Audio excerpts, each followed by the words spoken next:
अस्सलाम वालेकुम। अहमदाद सुमरो। पीडीएम ठंडी पड़ गई है, मुस्लिम लीग नून जाग गई है। मौलाना फजलुर रहमान ने वज़ीरिस्तान का रुख करने का फ़ैसला किया है और पीडीएम के जलसे जो होने थे वो हो गए हैं मुलतवी। और शेख रशीद साहब ने नया फ़लसफ़ा ईजाद किया है। शेख साहब का नया फ़लसफ़ा वो भी आगे चलकर बताऊँगा। और आखिर में गुजारिश होगी उन मेहरबानों की जो अपनी आरा से आगाह करते हैं वीडियोज़ पर। तो डायरेक्ट चलते हैं। मुस्लिम लीग नून जाग गई है, पीडीएम का जिक्र भी होगा, मौलाना साहब ने जलसे क्यों मुलतवी किए, वज़ीरिस्तान क्यों जा रहे हैं। और लेकिन मुस्लिम लीग नून का जाग जाना हैरान कुन।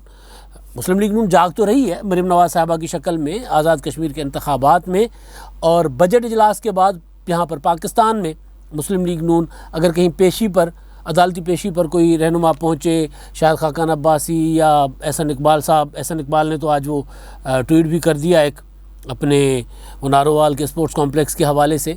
तो इस तरह की चीज़ तो चल रही है। लेकिन बतौर अपोजिशन कौमी असम्बली में भी मुस्लिम लीग नून के पास अपोजिशन, पंजाब असम्बली में मुस्लिम लीग नून के पास अपोजिशन, और अपोजिशन के अंदर अपोजिशन जो है वो फिर इनको ताना भी देती है बिलावल भुट्टो जरदारी साहब की शक्ल में कि जी आप तो अपोजिशन कर ही नहीं रहे हो, आप तो इस इजलासों में भी नहीं हो, आप तो ऐवान में भी नहीं हो, आप तो इस्लामाबाद में भी नहीं हो।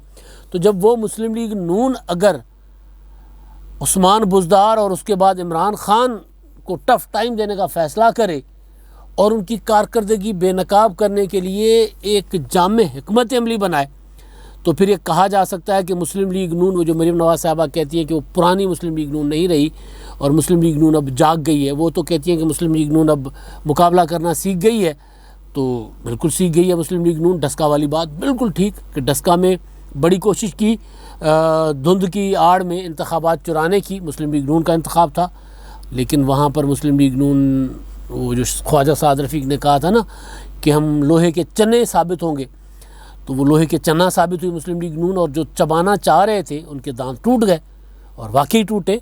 और फिर उनकी लड़ाई, इमरान खान साहब हुकूमत की लड़ाई फिर इलेक्शन कमीशन के साथ हो गई डस्का के इलेक्शन के बाद। और उसके बाद सेनेट इलेक्शन का भी आपने हाल देख लिया कि वहाँ पर उनके साथ क्या हुआ। जो ज़िमनी इंतखाबात में पंजाब में मुस्लिम लीग नून ने साबित किया तो मुकाबला करके जानती है मुस्लिम लीग नून। लेकिन ज़ाहिर है वो अपोजिशन के जो फोरम था इलेक्शंस के अलावा, या पीडीएम के फोरम, पीडीएम के वो डिसमेंटल होने के बाद, डिसमेंटल कहा जाए, या पीडीएम के टूटने के बाद, पीपल्स पार्टी और एएनपी के निकल जाने के बाद सवात का एक जलसा हुआ। जलसा बड़ा था, तकरीरें ज़रा ठंडी थी, फीकी फीकी तकरीरें थी कि पकवान पूरा था लेकिन उसमें मसाला नहीं था, उसमें मतलब नमक मिर्च कम था, मज़ा नहीं था तकरीरों में, चाहे मौलाना साहब की तकरीर हो चाहे शहबाज शरीफ साहब की। क्योंकि हमेशा आदत पड़ी हुई है नवाज़ शरीफ साहब की वो गरजदार ख़िताब और मरीम नवाज़ साहबा का वो जोशीली तकरीर, और जिससे वो फिर एक एक जुमले के बाद ऑडियंस से वो जो जलसा में शरीक लोग होते हैं उनसे वो दाद चाह रही होती है और दाद मिल भी रहा होता है, जोशीले अंदाज में मिल रहा होता है। तो हमें तो उस मुस्लिम लीग नून की आदत पड़ी हुई थी, उन तकरीरों की आदत पड़ी हुई थी। और फिर बीच में फिर खामोशी हो गई। मार्च के बाद ना लॉन्ग मार्च हुआ ना कुछ और हुआ, तो फिर एक जलसा ही हुआ। तो उसके बाद अब मरीम नवाज़ साहबा का जो चल रहा है आज़ाद कश्मीर में, Azad Kashmir focused, election focused, Nawaz Sharif साहब और इमरान खान फोकस्ड तकरीर है मरीम नवाज़ साहबा की, और इधर उधर नहीं जाती वो, ना रावलपिंडी को इशारा करती हैं ना पीपल्स पार्टी की तरफ जाती हैं। तो बहरहाल, तो ऐसे में जब मुस्लिम लीग नून एक बड़ा फ़ैसला करे उस्मान बुज़दार के लिए, और उस्मान बुज़दार का मतलब है कि वो तोता जिसमें इमरान खान की जान है, तो मुस्लिम लीग नून ऐसे में जब फ़ैसला कर जाए उस्मान बुज़दार के लिए, तो फिर ये फ़ैसला तो बड़ा ही हुआ। फिर मुस्लिम लीग नून के लिए कहा जा सकता है कि मुस्लिम लीग नून जाग गई। और उस्मान बुज़दार, आपको याद होगा कि बिलावल भुट्टो जरदारी साहब ने जो तजवीज़ दी थी उसमें यही था कि पहले उस्मान बुज़दार को गिराते हैं और उसके बाद गिराते हैं हम इमरान खान साहब को। तो वहाँ से मुस्लिम लीग नून पीछे हट गई थी कि नहीं, बुज़दार साहब को गिराएंगे तो फिर तो सारा खेल ख़राब हो जाएगा, तो फिर तो इनकी मतलब एक वो इमरान खान एक्सपोज नहीं हो सकेंगे।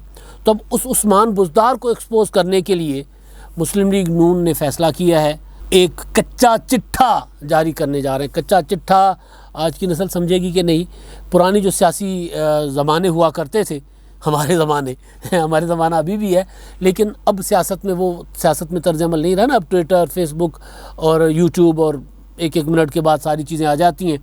लिहाजा वो कच्चे चिट्ठे, जिसको वाइट पेपर कहा जाता है, वाइट पेपर का ज़माना शायद उस तरह नहीं रहा।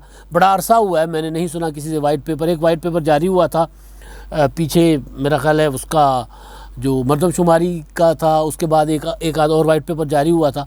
वरना सियासी जमातें हुकूमतों के ख़िलाफ़ हर महीने नहीं तो 5वें 6ठे महीने वाइट पेपर जारी किया करती थी। वाइट पेपर जारी करने जा रही है मुस्लिम लीग नून 14 जुलाई को उस्मान बुज़दार के ख़िलाफ़, और वो जारी करेंगे हमजा शहबाज साहब अपनी पूरी पंजाब की टीम के साथ।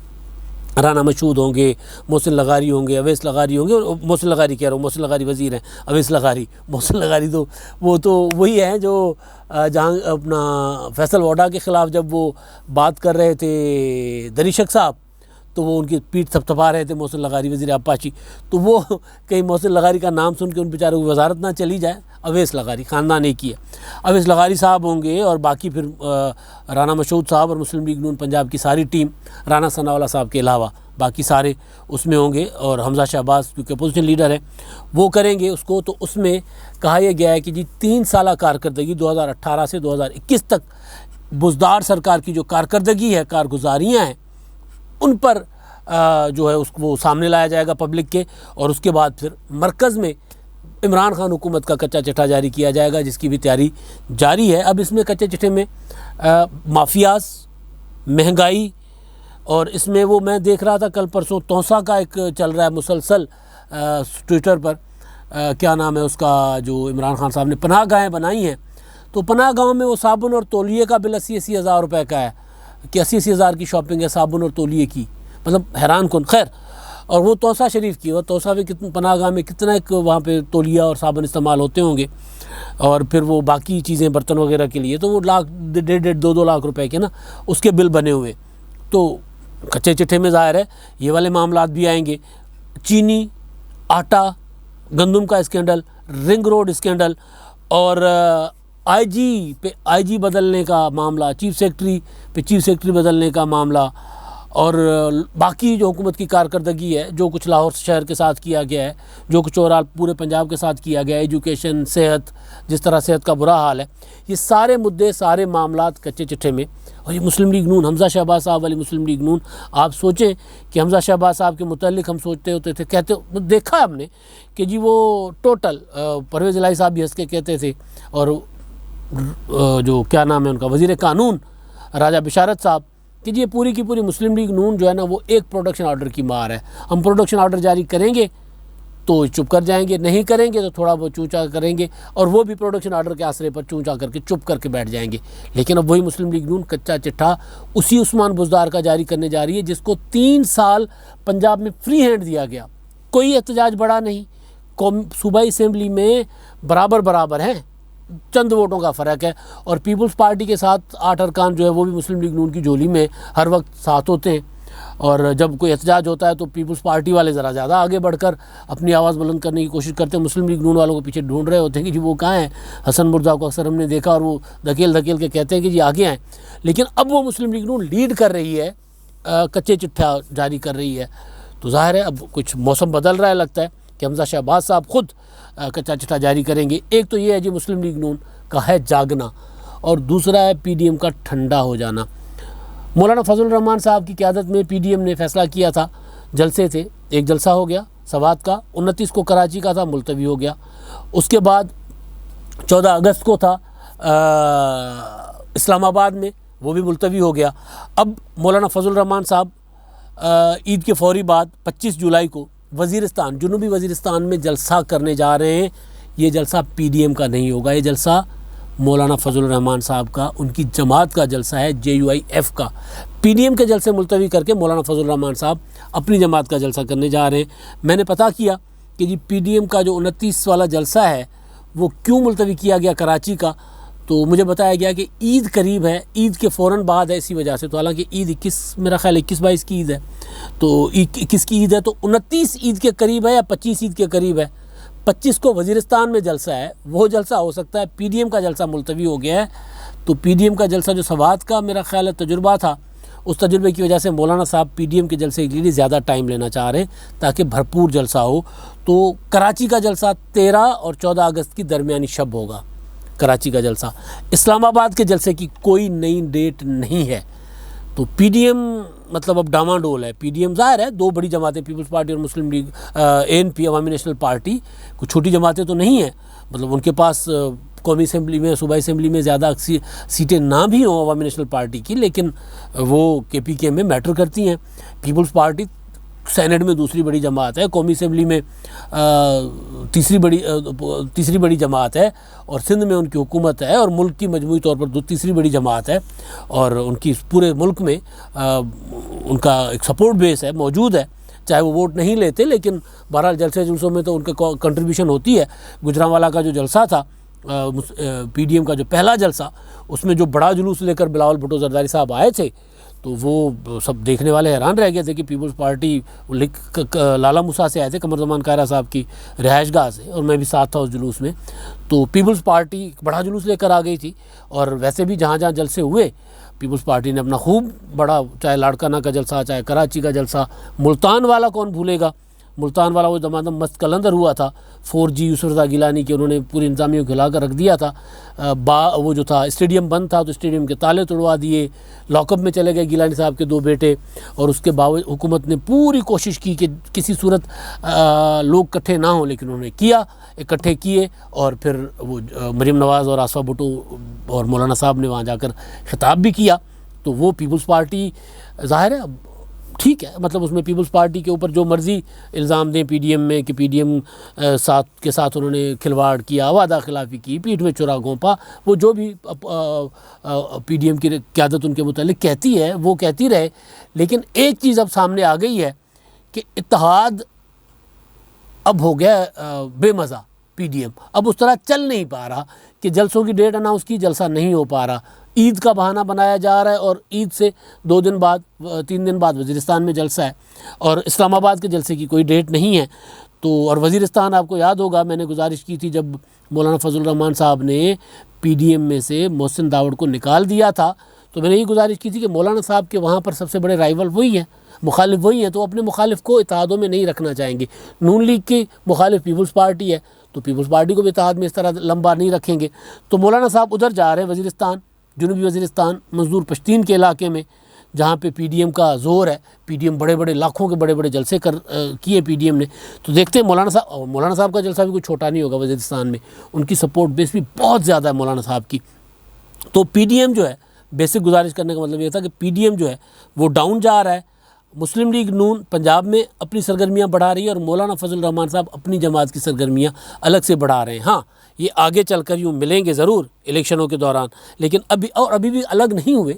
लेकिन पीडीएम को उस तरह वो शायद फंक्शनल नहीं रखना चाहते, या पीडीएम फंक्शनल नहीं हो पा रहा। तो आगे देखते हैं उसका क्या होता है। शेख रशीद साहब ने नया मंत्रा पेश किया है। शेख साहब ने कहा है कि जनाब पाकिस्तान में 2 चीज़ें कौमी हैं, 2, एक पाकिस्तान की फ़ौज, अफवाज पाकिस्तान, दूसरी पीटीआई। मतलब मैं ये सोच रहा हूँ कि पीटीआई तो ठीक है, कौमी जमात है, फ़ौज एक कौमी इदारा है, एक तो बाकी इदारे क्या कौमी नहीं है? मतलब पीटीआई को और फ़ौज के साथ एक मिलाना, यानी ये चीज़, यानी शेख रशीद साहब वो कहते हैं ना, हुए तुम दोस्त जिसके दुश्मन उसका आसमां क्यों हो। तो ये अफवाज पाकिस्तान को इस तरह के लोग ही बदनाम करते हैं कि भाई ये पीटीआई है, ये पाकिस्तान की फ़ौज है, दोनों बराबर हैं। भाई वो एक अलग चीज़ है, वो आइन के दायरे में रहकर काम करने वाले, ये एक पॉलिटिकल पार्टी है।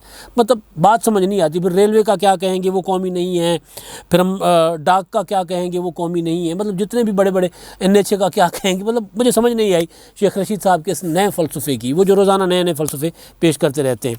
तो बहरहाल अब आखिर में जी हमारे मेहरबान जो अपनी आरा से आगाह करते हैं, कमेंट्स करते हैं वीडियो पर, उनका जिक्र हो जाए।